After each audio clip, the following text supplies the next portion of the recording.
Je voudrais tout d'abord remercier le président du parti INSAF pour m'avoir invité à participer aux côtés de ce prestigieux parterre de participants à cet événement.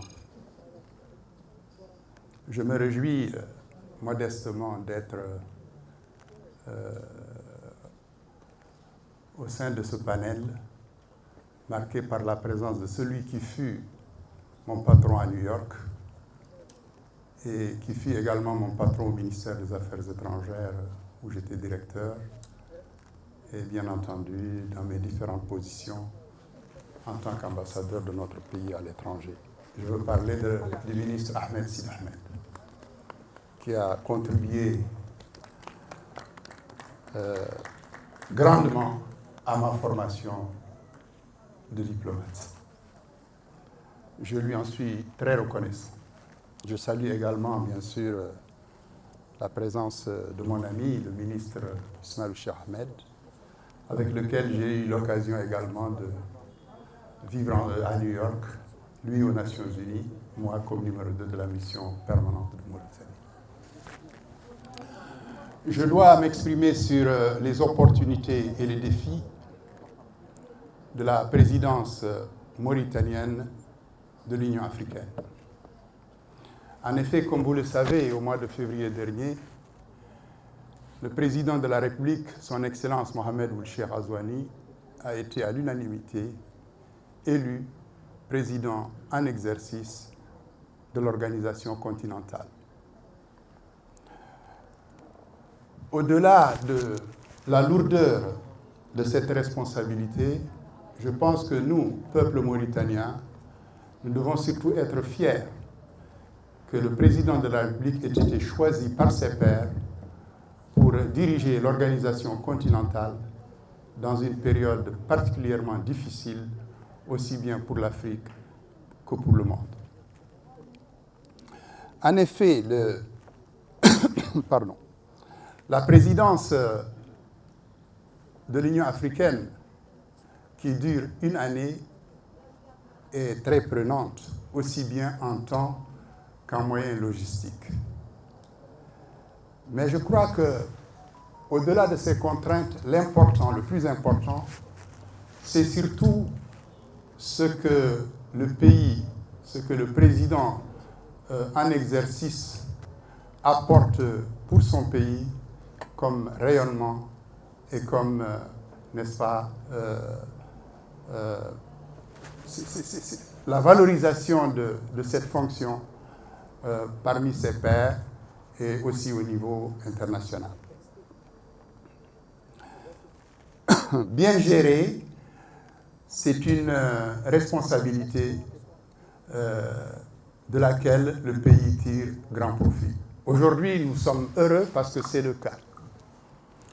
Le président de la République, qui se trouve aujourd'hui à New York, à son arrivée à la présidence de l'Union africaine, avait un certain nombre de défis qu'il fallait relever. Il y avait des défis d'abord internes à l'organisation, parce qu'il y a toujours quelques petits problèmes, ou même grands problèmes qu'il faut régler. Des défis même au niveau du secrétariat, au niveau de la commission, comme l'élargissement du CPS. Le CPS, c'est le Conseil de paix et de sécurité, qui est l'organe central de l'Union africaine, de la Commission de l'Union africaine.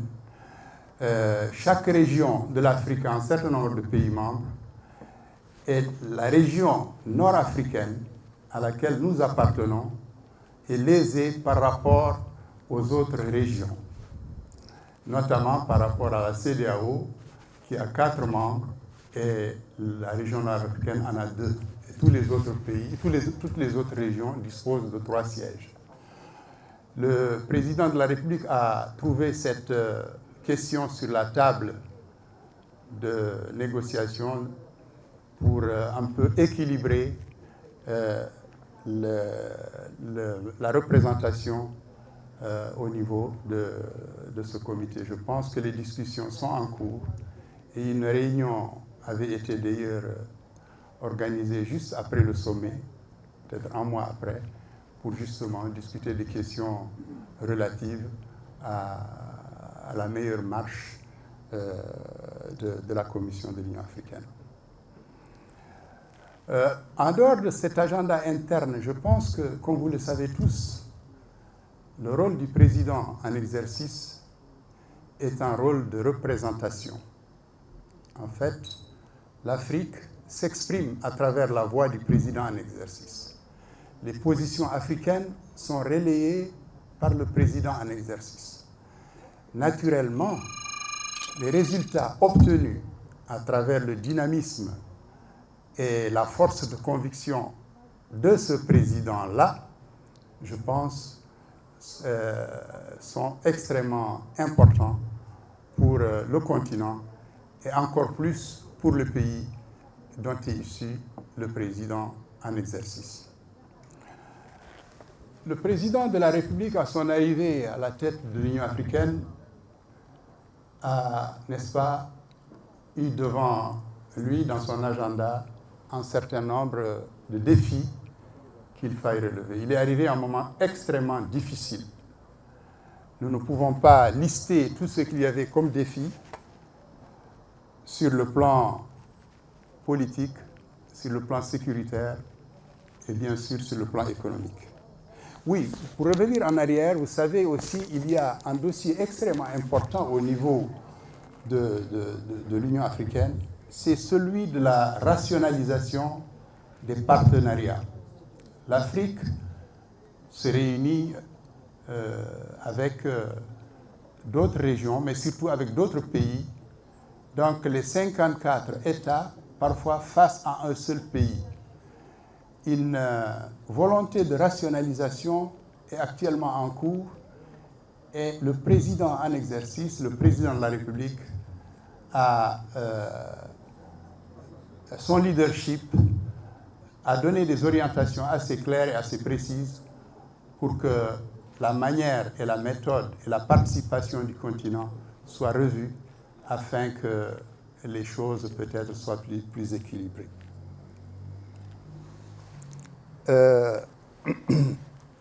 Mais l'aspect le plus visible quand on est président en exercice, c'est les dossiers interafricains et les dossiers internationaux.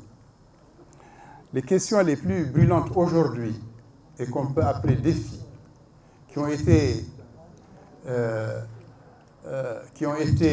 défendues par le président de la République, d'abord au sommet du futur qui s'est tenu lundi, puis dans son adresse à la 79e session de l'Assemblée générale mardi, et même ce qu'on appelle dans le jargon onusien les side events, c'est-à-dire des événements qui ne sont pas très officiels, mais qui sont assez restreints, mais qui permettent d'avoir une proximité, je dirais, plus intime avec des partenaires ou avec des organisations qui agissent parfois dans l'ombre, mais dont le rôle est extrêmement important dans les relations inter-États, notamment cet événement sur l'énergie, au cours duquel il a développé le potentiel énergétique africain et également le potentiel énergétique mauritanien, en insistant surtout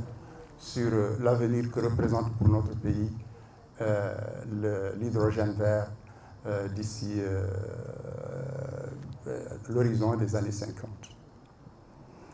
L'agenda du président Ghazouani en tant que président en exercice de l'Union africaine est surtout marqué par sa volonté d'amener l'Afrique à jouer pleinement son rôle dans l'atteinte des objectifs du développement durable.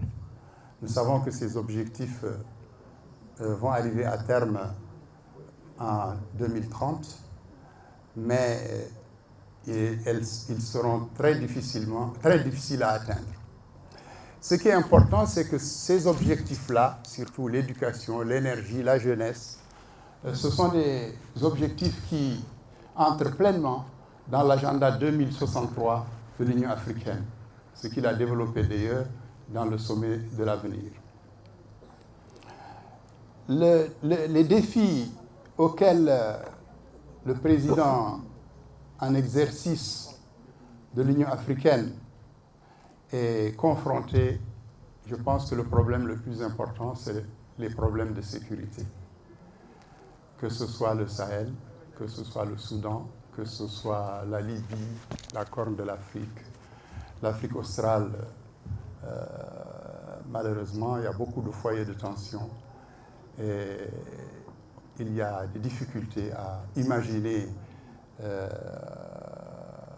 des solutions qui permettent d'éteindre ces foyers de tension. Il est vrai que pour ces questions de sécurité et de paix, l'Union africaine a délégué cette responsabilité aux communautés économiques régionales. Vous savez, l'Afrique est divisée en 5 régions. Vous avez la CEDEAO, l'Union du Maghreb arabe, la SADC, l'Afrique de l'Est, l'Afrique centrale. Et pour toutes les questions de sécurité et les questions politiques, la responsabilité a été confiée à ces organisations régionales, mais bien entendu, les chefs d'État, sous l'impulsion du président en exercice, suivent ce que font ces organisations. Surtout parfois, comme on dit au niveau régional, il y a ce qu'on appelle des suspensions automatiques dès qu'il y a une rupture de constitutionnalité. Et parfois peut-être, on ne peut jamais dire qu'une rupture de constitutionnalité qui se fait par la force est défendable, mais le continent est amené à imaginer des solutions qui permettent, n'est-ce pas, d'avoir des pays stables où il n'y a pas de rupture de constitutionnalité. Sur toutes ces questions, et notamment dans toutes les régions où il y a des difficultés, le président de la République a tenu à s'entretenir avec les régions concernées pour donner ses idées et valoriser aussi l'expérience mauritanienne dans sa politique en matière de sécurité et sa politique, n'est-ce pas, en matière de règlement des crises. Mais bien entendu, c'est une tâche de longue haleine et le mandat à la tête de l'Union africaine dure 1 année. Nous sommes déjà à 6 mois du prochain sommet. Il est très difficile que ce soit une œuvre achevée. On met toujours sa brique pour construire quelque chose de durable. Mais je crois qu'on retiendra en matière de paix et de sécurité, conformément à la politique de l'Union africaine en la matière, notamment par le biais de l'architecture africaine pour la paix et la sécurité, APSA, c'est l'acronyme anglais, qui essaie un peu de travailler avec les régions pour le règlement des conflits et qui, par son organe principal, c'est-à-dire le CPS, essaye de travailler à la mise en place d'une réflexion et des modalités de prévention des crises et bien entendu des modalités de règlement de crise et même des modalités post-crise. Les crises, c'est certainement la question la plus difficile quand on dirige l'Union africaine, parce que nous sommes un continent de 54 pays et malheureusement, rares sont les régions qui sont épargnées par la crise. Mais le président de la République, dans sa politique, il a toujours dit que l'Afrique doit s'approprier de ces difficultés, c'est-à-dire en d'autres termes, que les difficultés que nous vivons ou les crises que nous vivons, il appartient aux Africains de trouver des solutions africaines à ces crises-là, en passant par le dialogue, en passant par le respect d'un certain nombre de principes. Mais bien entendu, il n'exclut pas la participation des États non régionaux, parce que pour lui, la coopération internationale reste un credo qui permet, n'est-ce pas, de développer des relations amicales entre les États. L'un des défis les plus importants du mandat du président de la République est certainement la question du réchauffement climatique. Aujourd'hui, nous vivons tous, il n'y a aucun pays au monde qui soit épargné par les changements climatiques. Ce sont les inondations, ce sont les feux de brousse, ce sont les ouragans, ce sont les... On ne peut pas, c'est extrêmement difficile. La situation est très très difficile. Et le président de la République a pris en charge ce dossier clairement dans ses interventions aux Nations Unies, dans ses rencontres bilatérales, parce qu'il a rencontré un certain nombre de chefs d'État, mais surtout un certain nombre de responsables des organisations internationales pour défendre et marteler la position africaine sur ces questions. Parce qu'il n'est pas normal qu'un continent qui produit 3% des gaz à effet de serre soit le pays qui, n'est-ce pas, aujourd'hui, qui ressent, soit le continent qui ressent le plus les effets du réchauffement climatique. Et malheureusement, les engagements qui ont été pris sur cette question par les différents COP, d'abord par la déclaration de Paris, par la COP à Glasgow, par la dernière COP aux Émirats, n'ont pas été respectés. Et je pense qu'il n'y a pas un optimisme certain que ces objectifs-là soient atteints dans des délais très courts. Et bien entendu, on verra bien ce qu'il adviendra de la prochaine COP qui doit se passer à Bakou au mois de décembre prochain. Le président de la République a aussi une opportunité qu'on pourrait dire exceptionnelle, parce que pour la première fois, l'Union africaine va participer au sommet du G20 qui se passera au Brésil avant la fin de l'année, probablement au mois de novembre, où l'Afrique a aujourd'hui un siège comme membre à part entière du G20. Parce qu'habituellement, l'Afrique était invitée comme un certain nombre de régions, mais maintenant l'Afrique détient un siège donc il est membre à part entière. Et bien entendu, la valeur et la parole d'un membre à part entière est forcément plus forte que celle d'un invité. Parce que l'invité, il y a certaines choses qu'il ne peut pas dire.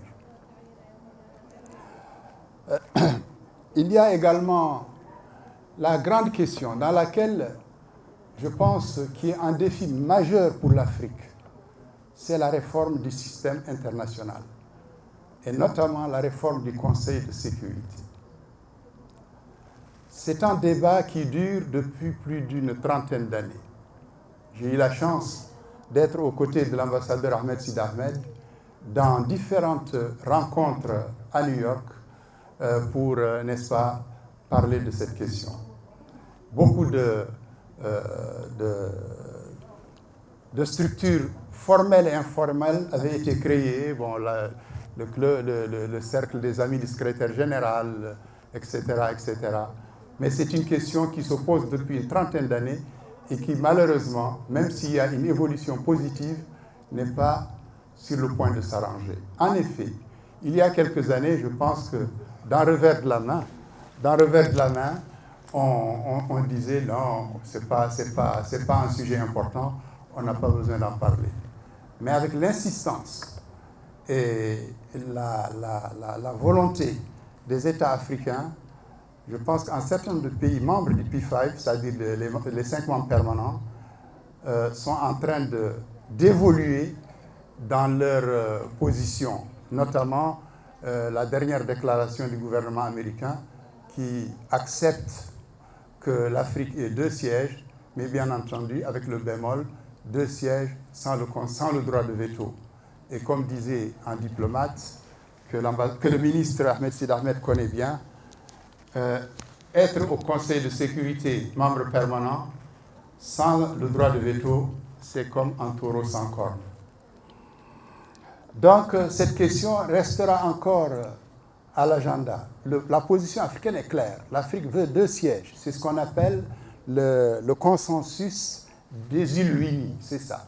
2 sièges permanents avec tout ce que ça donne comme devoir, et bien sûr pouvoir et devoir, et 2 sièges non permanents. Et bien entendu, les autres régions aussi se battent pour que cet élargissement les touche. Mais nous, ce qui nous importe, c'est que l'Afrique la position africaine puisse être prise en charge. D'autant plus que 90% des questions qui sont débattues au Conseil de sécurité concernent l'Afrique. Il n'est pas normal que l'Afrique ne soit pas présente dans cette structure. Bon, il y a encore 2 ou 3 choses que je voulais dire, mais je suis obligé de conclure. On m'a fait signe que le temps m'est compté. En conclusion, je pense que ce que nous devons retenir, c'est que la présidence en exercice de l'Union africaine qu'assume le président de la République pourra certainement en février prochain, Inch'Allah, être considérée comme une présidence qui a réussi, en ce sens qu'il aura rencontré les plus grands dirigeants de ce monde, qu'il aura participé aux plus grands forums et conférences internationales, qu'il aura, n'est-ce pas, qu'il aura défendu, comme on dirait, bec et ongle, les intérêts de l'Afrique. Mais le mandat ne dure qu'1 année. On ne peut pas en 1 année terminer tout ce qu'il y a à faire. Mais son successeur, certainement, sera satisfait parce qu'il lui aura laissé quelque chose. Je vous remercie.